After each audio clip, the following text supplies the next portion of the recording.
Vamos a leer en Hechos de los Apóstoles, capítulo 1.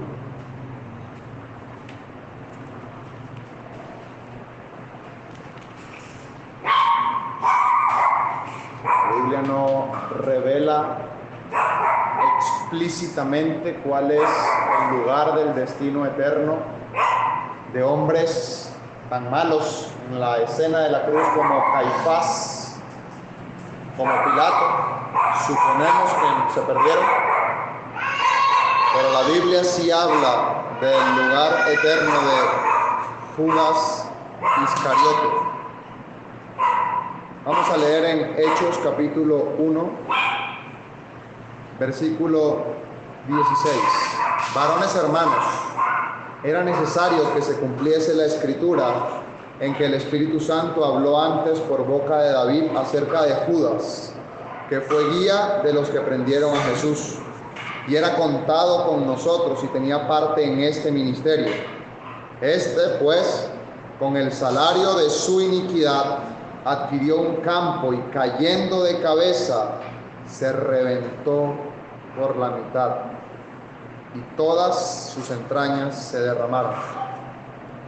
Y fue notorio a todos los habitantes de Jerusalén, de tal manera que aquel campo se llama en su propia lengua Acéldama, que quiere decir campo de sangre, porque está escrito en el libro de los Salmos: sea hecha desierta su habitación, y no haya quien more en ella, y tome otro su oficio. Y aquí está la historia de Judas Iscariote, el final de una de las tragedias más grandes que haya podido sufrir ser humano alguno. El Señor Jesucristo se había criado en Galilea, eso es al norte del país.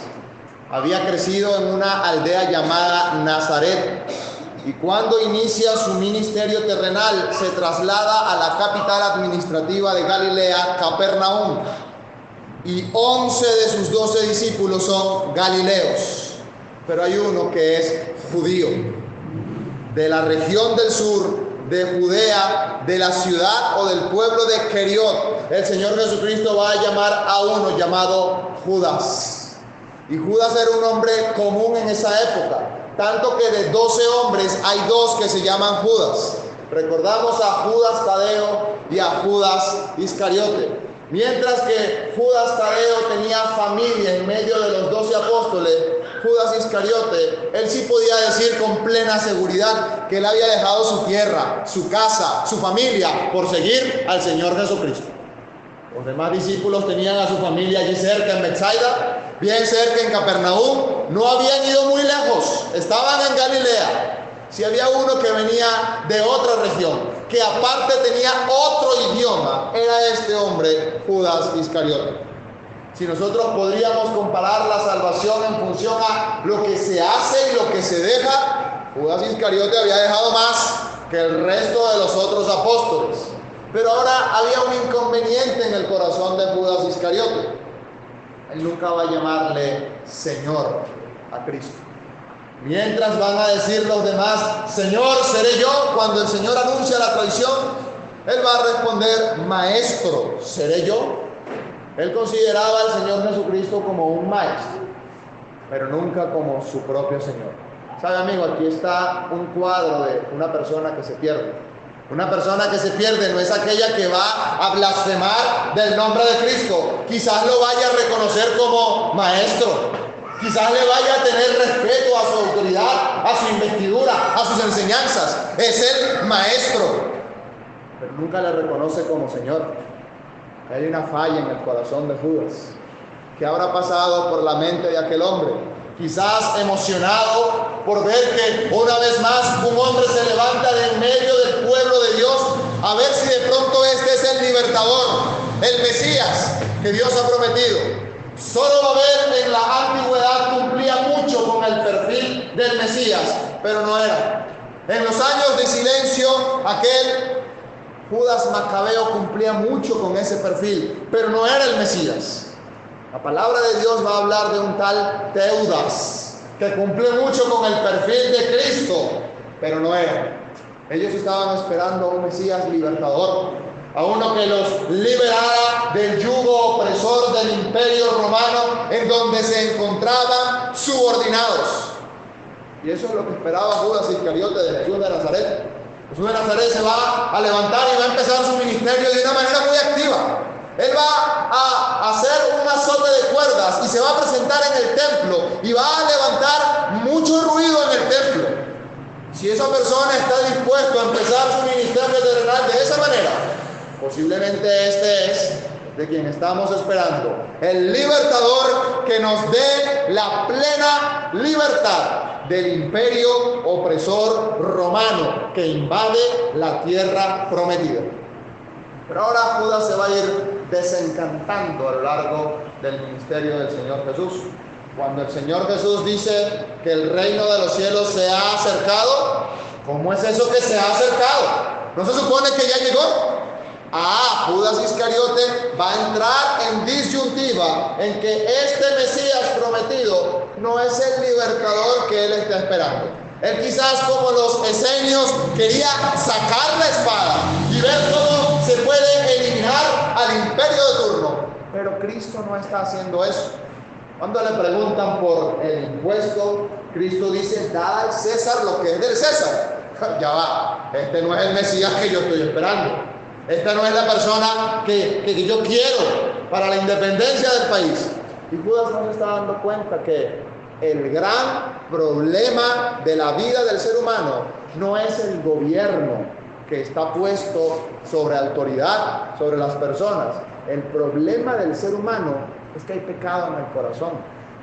Y más importante que arreglar el asunto del gobierno, que Cristo lo va a arreglar cuando venga a tomar santa posesión de este planeta, más importante que eso, más importante es solucionar el problema del corazón.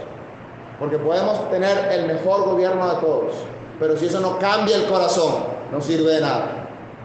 Algunos dicen que Jeremías, el profeta del Antiguo Testamento, y Josías, el rey del Antiguo Testamento, ambos creyentes, ambos fieles al Señor, estaban muy separados el uno del otro. Tanto que cuando se consigue el libro de la ley, ¿quién es el profeta más famoso en Judá? Es Jeremías. ¿Por qué Josías no va a hablar con Jeremías? ¿Por qué se va a buscar a la profetisa Hulda en el segundo barrio de Jerusalén, de quien no se había hablado antes en la Biblia y de quien no se vuelve a hablar en las Escrituras, para que le hable en nombre de Dios? ¿Por qué no busca a Jeremías? Jeremías, profeta, estaba hablando diciendo que hay que arrepentirse en el corazón, que la reforma que necesita la nación no empieza en el gobierno, sino que empieza en el corazón de cada persona. ¿Y qué está haciendo Josías? Josías celebra una Pascua como ninguna otra. Nunca en el pasado, ni siquiera en la época de Moisés, y nunca en el futuro, ni siquiera en la época de Cristo, se celebró una Pascua como la que Josías hizo en su época. Pero ¿qué hizo Josías? Obligó al pueblo a seguir la ley de Dios. Josías tenía una visión gubernamental de la autoridad bíblica. Hay que obligar a la gente. Jeremías tenía una mentalidad devocional de convencer a la gente de su pecado. Josías va a morir y su legado va a pasar, pero la profecía de Jeremías, aún más allá del cautiverio, se va a cumplir. Y Jeremías, el profeta de las lamentaciones, es una figura de Cristo. Cristo preguntó: ¿quién dicen los hombres que soy yo? Y unos pudieron decirles: eres Jeremías. Eres tan sensible como el profeta que lloró una y otra vez viendo a Jerusalén destruida. Pero así no era Judas. Judas creía que con autoridad y poder se podían lograr las cosas y no entendía que el problema mayor estaba en el corazón. Judas tuvo la oportunidad de ser salvo una y otra vez, y una y otra vez fue endureciendo su propio corazón. Cuando Judas se siente ya decepcionado de Cristo, él va a comer de la Pascua, va a salir, va donde las autoridades religiosas y conviene 30 piezas de plata. Cuando vamos al Éxodo, eso es lo que se le paga a alguien si un buey acornea a un siervo de algún amo. De modo que el precio que se dio por Cristo era el precio de un esclavo. Y Judas acepta eso.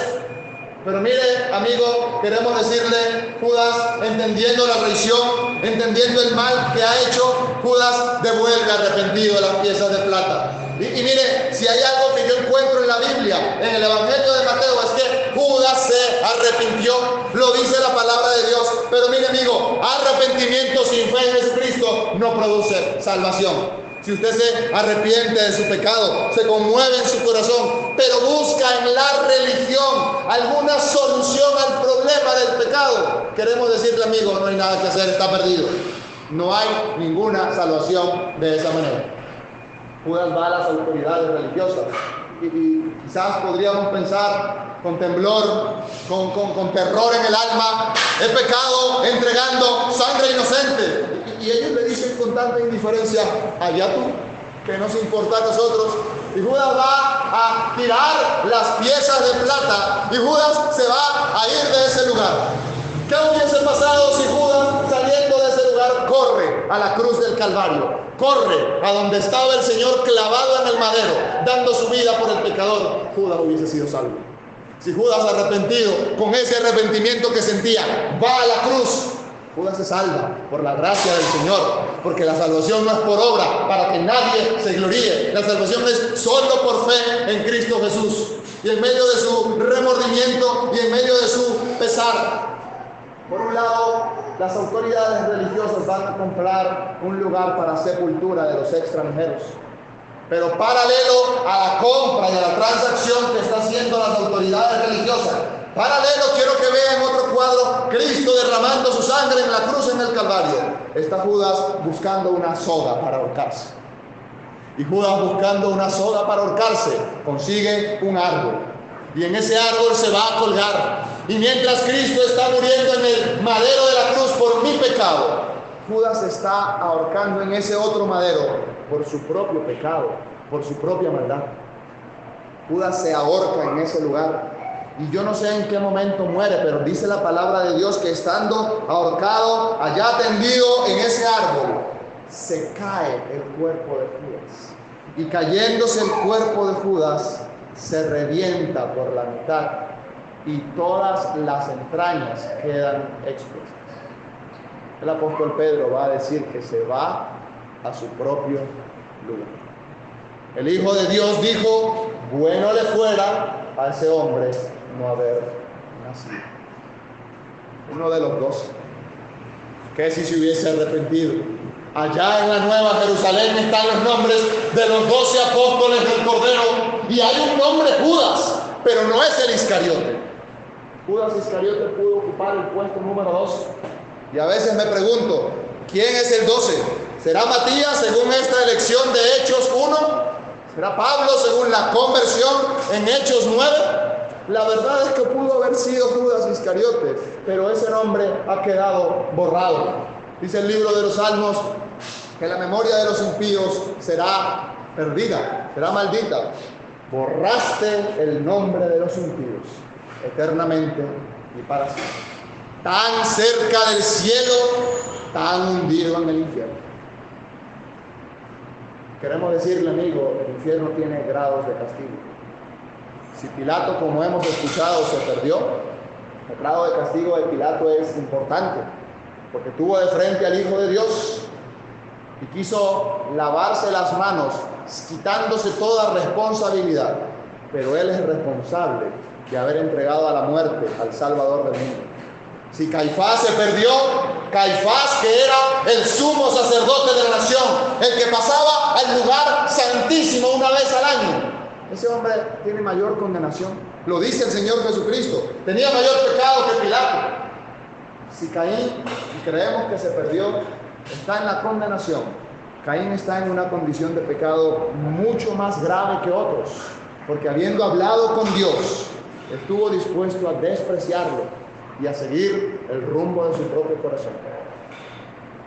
Pero si me permite una licencia, yo considero que ninguno tan hondo como Judas Iscariote, tan abajo en la condenación como aquel que estuvo 3 años al lado del Señor Jesucristo. El invitado de honor en la última Pascua para que el Señor le diera la comida en la boca. el hombre que había escuchado las grandes verdades del Evangelio y de la salvación. No solamente eso, el hombre de confianza del Señor Jesucristo, el que guardaba la bolsa con todos los recursos económicos de Cristo y de sus discípulos. Judas Iscariote, el hombre de confianza, el tesorero, perdido eternamente a causa de su maldad. ¿Por qué digo esto? El Señor Jesucristo, hablándole a su ciudad, porque así la llama Mateo, a Capernaum, él dijo: y tú, Capernaum, que hasta el cielo eres elevado, hasta el Hades serás abatido. Porque si en Sodoma, la ciudad con mayor pecaminosidad en el Antiguo Testamento, se hubiesen hecho las señales que en ti se han hecho, Capernaum, se hubiesen arrepentido y la ciudad todavía permanecería en pie. ¿Qué de Judas Iscariote? ¿Cuánto hubiésemos querido haber estado en algún momento escuchando una parábola del Señor, haberlo visto realizando un milagro, quizás verlo caminar sobre el mar? Nosotros no hemos visto eso. Judas sí lo pudo ver, y Judas despreció neciamente al Salvador que había venido a buscar lo que se había perdido. ¿Sabe de quién me habla Judas? Me habla de toda persona que está tan cerca de Cristo, tan cerca de la persona del Señor, tan cerca de su verdad, de su palabra, de su poder, de su santidad, y aún así desprecia el mensaje del Evangelio. La carta a los Hebreos dice que para esas personas no hay salvación. Habiendo estado tan cerca del Evangelio, habiendo estado tan cerca de la salvación, despreciar a Cristo, tener por inmunda la sangre con que se redimen las almas, para esas personas que tienen el corazón cauterizado, no hay salvación. Pero ¿qué para usted, mi amigo? Queremos decirle: para usted hay salvación, porque hoy es el tiempo aceptable, porque hoy es el día de la salvación, porque Cristo vino para dar libertad a los cautivos, y sin importar el tamaño del pecado, y sin importar el tamaño de la transgresión, en Cristo toda persona puede ser salva. Hemos dicho: ¿Judas tenía oportunidad de ser salvo? Claro que sí. Aunque había traicionado a Cristo, ondulando la historia a otro lugar, hubiese podido ser salvo, pero él se perdió y se fue a su propio lugar a causa de su iniquidad. Queremos decirle, amigo, hoy hay oportunidad para que usted sea salvo. Usted puede cambiar el ángulo de su vida, dar media vuelta al pecado y confesar a Cristo como el Salvador de su alma, arrepentido de su propio pecado. Venga a Cristo en esta hora para ser salvo por la eternidad. Vamos a orar. Padre nuestro, en el nombre del Señor Jesús, queremos darte gracias por tu paciencia. Hemos cantado en varias oportunidades esta noche que vamos a llegar al cielo, que vamos a estar en tu presencia, que en ese lugar de gloria vamos a estar presentes. Y queremos darte las gracias por tu paciencia. Tú no quieres que los hombres se pierdan, quieres que sean salvos y que vengan al conocimiento de la verdad. Por eso la gracia se extiende una vez más. Por una parte, nuestros cuerpos ya quisieran estar en tu santa presencia, quisiéramos estar allá en la gloria, pero reconocemos tu autoridad y sabemos que en tu paciencia no quieres que los hombres se pierdan, y extiendes un poco más el periodo de gracia para la salvación de aquellos que no han gozado de la gracia que ya nosotros hemos recibido. Por lo tanto, puesto que nos tienes ahora todavía en este cuerpo, todavía en la tierra, aún Cristo no ha venido, queremos rogarte a ti que puedas convencer al mundo de pecado a través de tu Espíritu, de justicia y de juicio, y que las almas sean salvas por la fe en Cristo Jesús. Nosotros podemos llegar al oído, pero tú puedes llegar al alma, a donde nosotros no podemos siquiera sondear. Queremos rogarte por salvación eterna. Queremos rogarte por arrepentimiento y fe en Cristo Jesús. Queremos rogarte que tu nombre sea glorificado en esta ciudad. Nos encomendamos delante de tu presencia al salir, en el nombre del Señor Jesucristo. Amén.